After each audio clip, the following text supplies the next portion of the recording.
Good morning and good morning. I think that I've said that I was going to talk about this for some time, and unfortunately, it's a very, very bitter topic.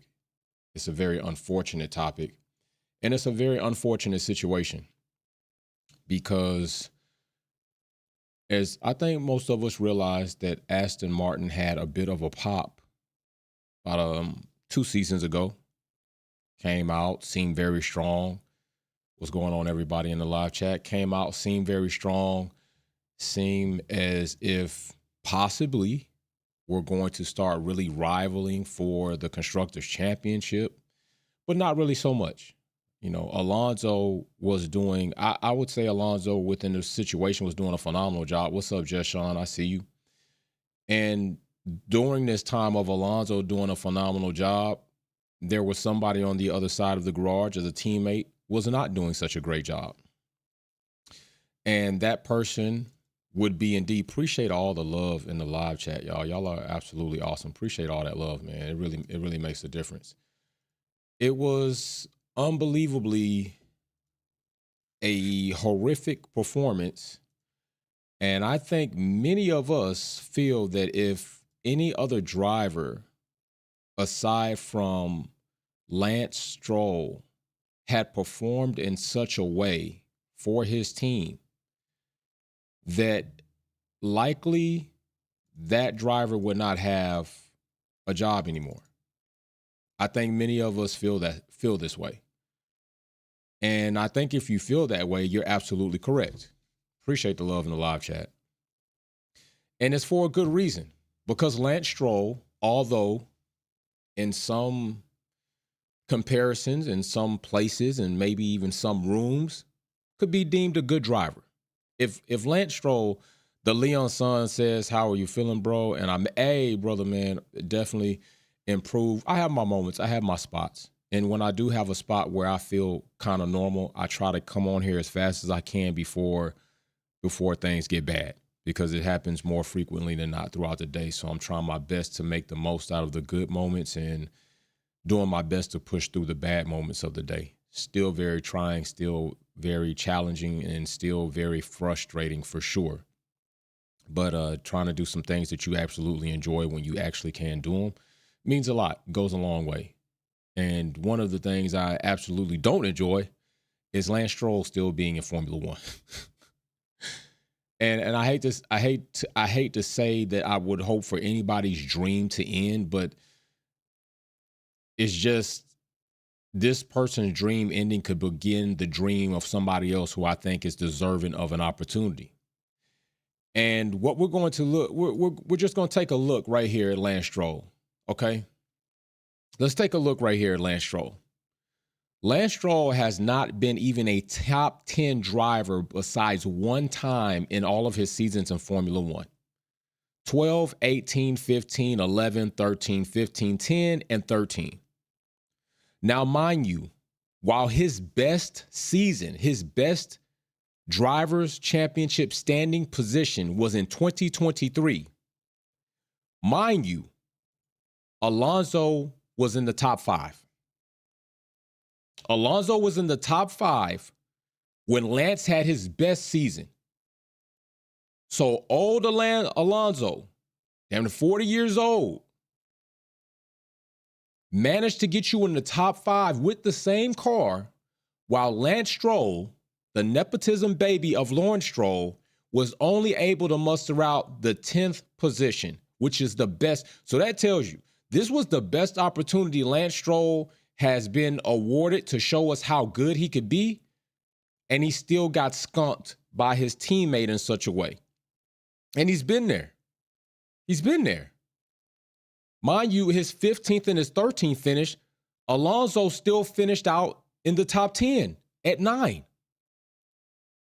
So Lance has consistently been outperformed by his teammate, outperformed by several other drivers on the grid.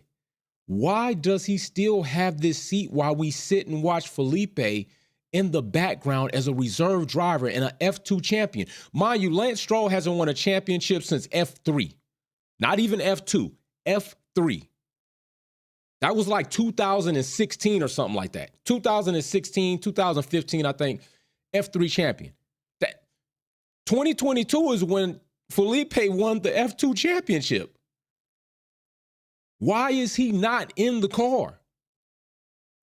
It's very sad. It's very unfortunate. And to me, it's criminal on behalf of Lance Stroll as a leader who is trying to accomplish all of these riches and attributes to make Aston Martin a superb winning team. You got Honda inbound. You got Alonso as your seasoned veteran driver.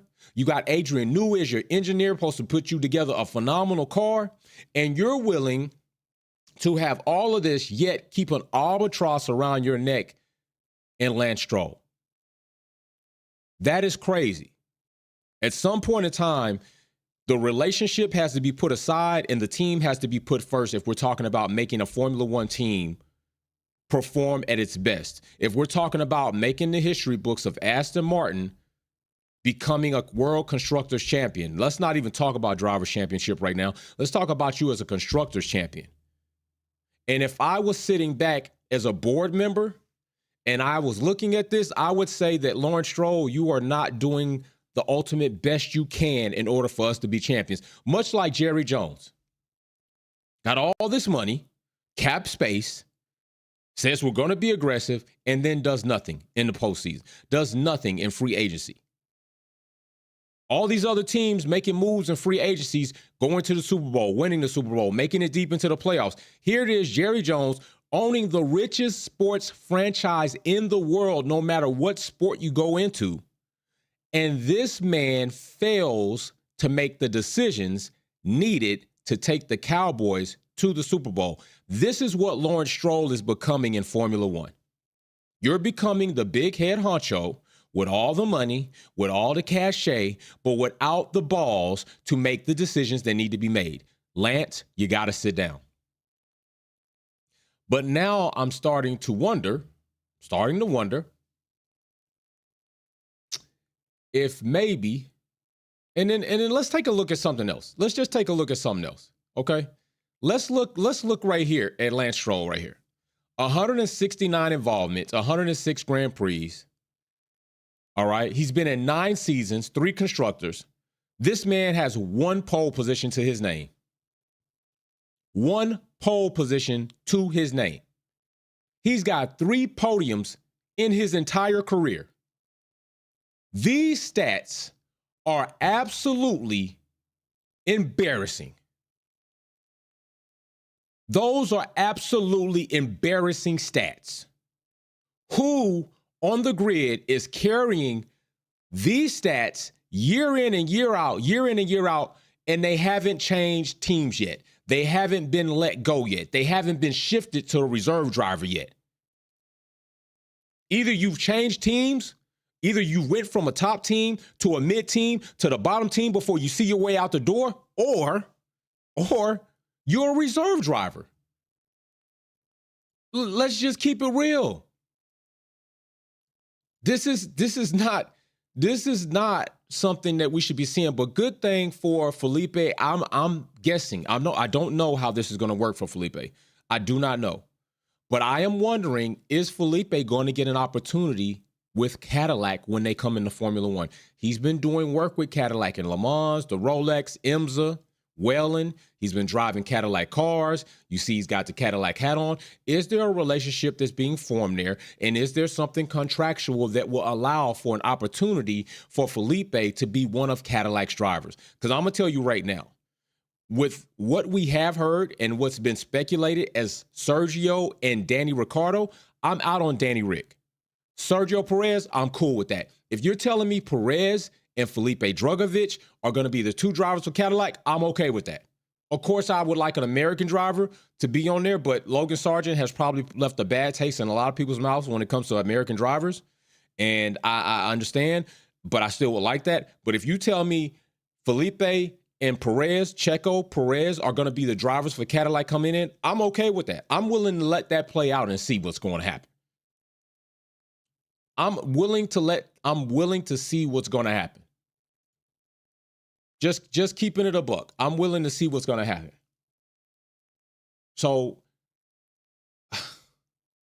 I'm just, to me, it is very, very disappointing what we have going on here. And I'm just going to say that while we literally look at this, and we're talking about in all of his career.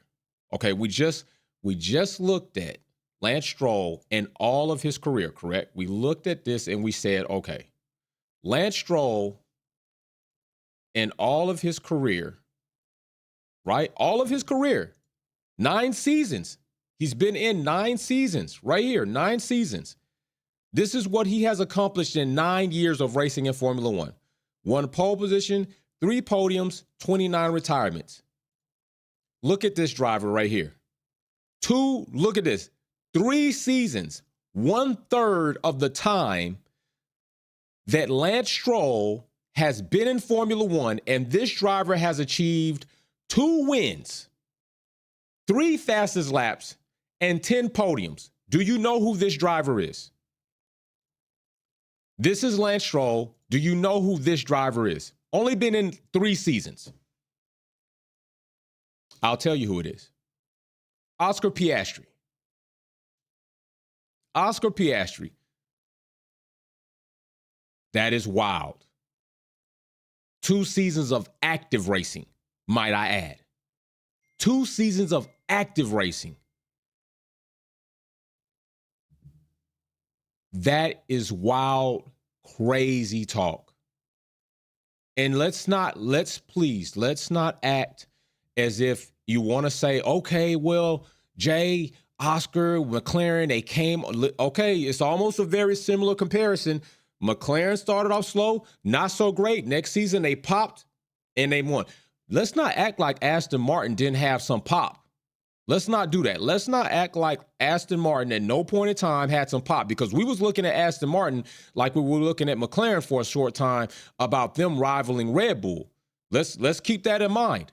Can we please keep that a buck? Because we literally were watching that. We literally were looking at that. And then on the back half of the season, I give it to you. Things happen. They fell off. They had some problems.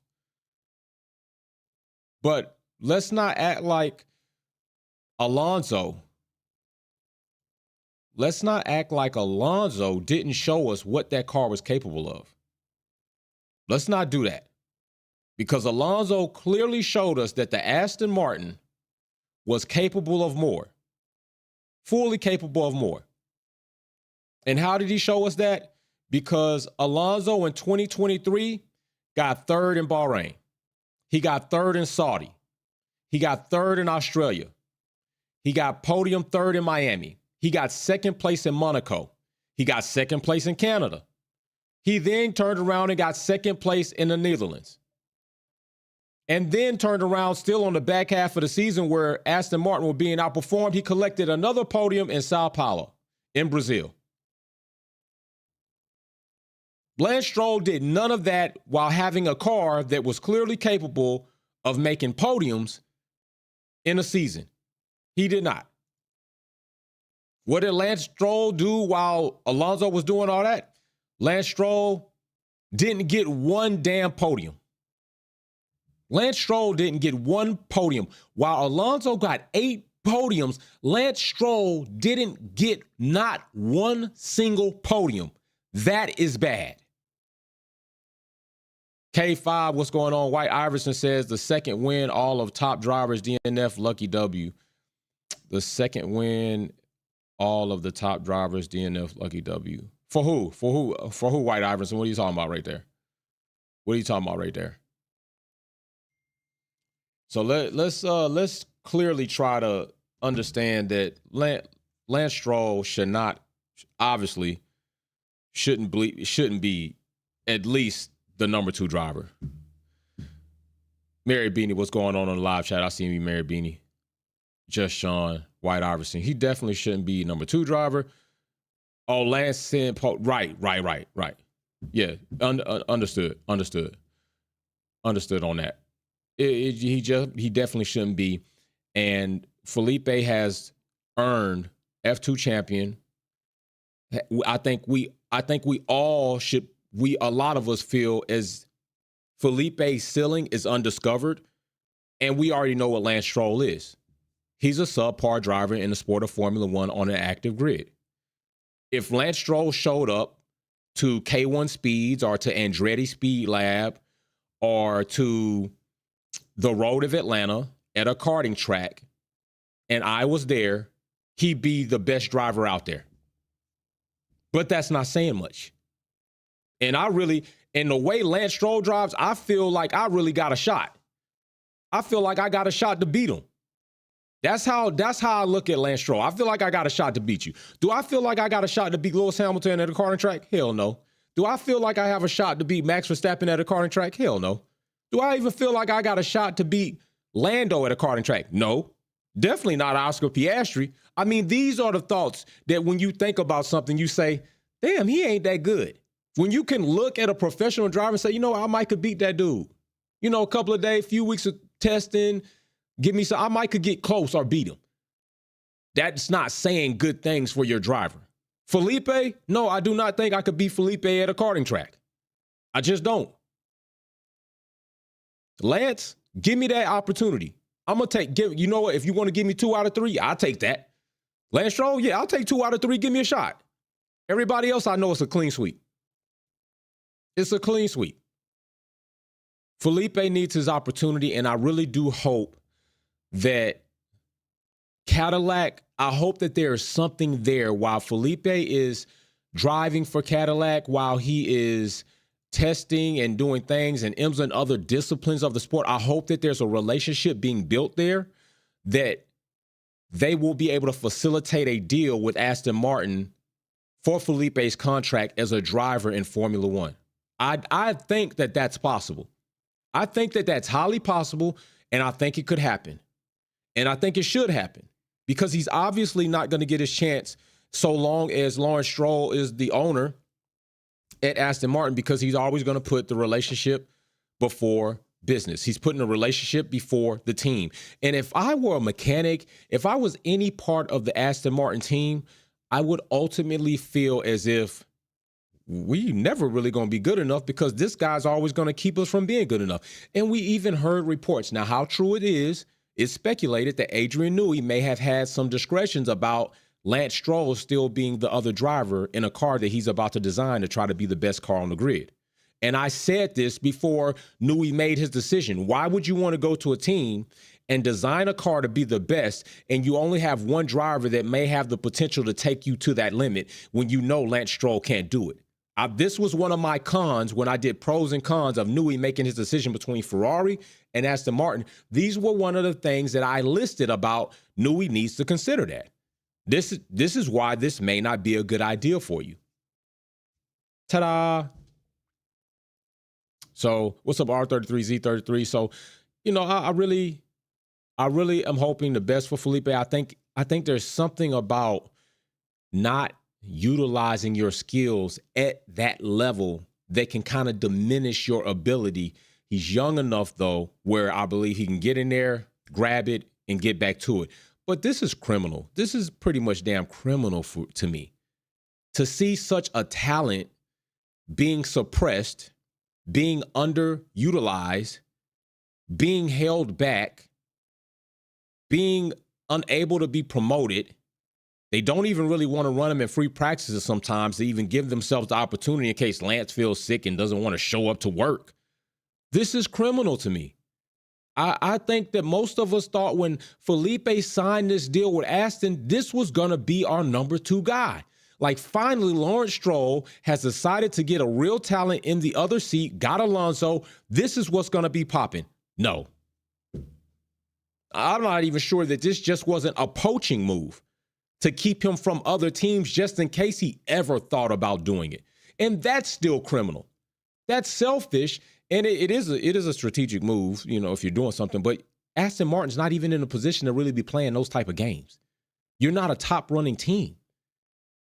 You're doing something for nothing. You're not even in a position to be playing that, much like McLaren was in a position they were unaware of as a top-performing team still making strategy calls like they're a midfield team. Cost them probably the Drivers' Championship for Lando. Fortunately, didn't cost them the Constructors' Championship, but damn near could have. So we will see. I'm really hoping that Cadillac Formula One come to the grid and Felipe's in a Cadillac suit and in a Cadillac car. I don't know how Cadillac's going to do their first season. Likely not that great, but if they do, awesome. But still, he needs his opportunity to display his ability, because a lot of teams that are very, very involved, they can tell, is it the car or is it the driver? And I think Felipe will be able to draw a defined line between car and me, talented as a driver, and where I can potentially take your car and your team if you employ me. But we'll see what goes with that. Let me know what you think in the comment section. Let me know what you think as far as Felipe joining Cadillac, if you think that's a possibility. Let me know how strong you feel about Lance Stroll still having that seat, and what you would do as a team principal or CEO, owner of a Formula One team. What would your driver lineup be for Aston Martin, or what would your driver lineup be for Cadillac as they get ready to enter the sport of Formula One? Much appreciated for you all tuning in. Peace and love. We'll pack out.